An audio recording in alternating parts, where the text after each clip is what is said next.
હાજર પોષક તત્વો કયા છે તેની ચકાસણી આપણે કરીએ. તો આહારના ઘટકો કયા છે? કાર્બોદિત, પ્રોટીન, ચરબી, વિટામિન ને ખનિજ અને ખનિજ ક્ષાર. સૌપ્રથમ આપણે કાર્બોદિતની ચકાસણી કરી.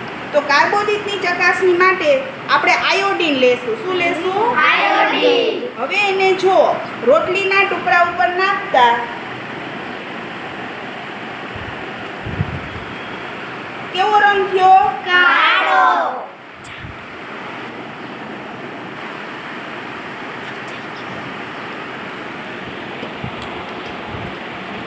ભાત ઉપર નાખતા જુઓ છે કેવો રંગ થાય છે. જો ભૂરો કાળો કેવો થાય છે? ભૂરો કાળો.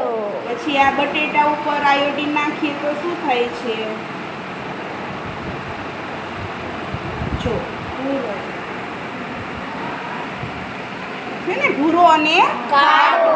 તેનો અર્થ શું કે જેમાં આયોડીન નાખતા રંગ ભૂરો અથવા કાળો થાય તો એમાં શું હાજર હોય? કાર્બોદિત. કાર્બોદિત. શું હાજર હોય? કાર્બોદિત.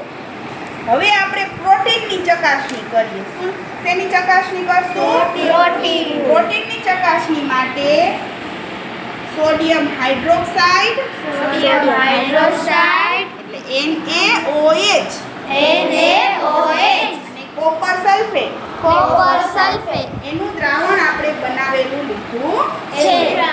બરાબર. હા. હવે એને આપણે દૂધમાં નાખીએ છીએ. તો જો જાંબલી કલર જેવું દેખાય છે તમને દૂધમાં નાખતા. હા. પછી આ ચણાના લોટમાં નાખીએ તો જુઓ છે કેવો કલર બને છે? બ્લેક. જાંબલી. જાંબલી. કેવો બને છે? જાંબલી. જાંબલી. તો એનો અર્થ કે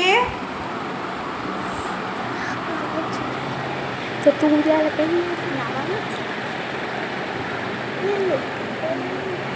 જો દેખાણો જાંબલી જેવો હા. દેખાય છે ને? હા. કેવો કલર થઈ ગયો આ? જાંબલી. તો એનો અર્થ શું? દૂધમાં શેની હાજરી છે? પ્રોટીન. પ્રોટીન. શેની હાજરી છે? પ્રોટીન.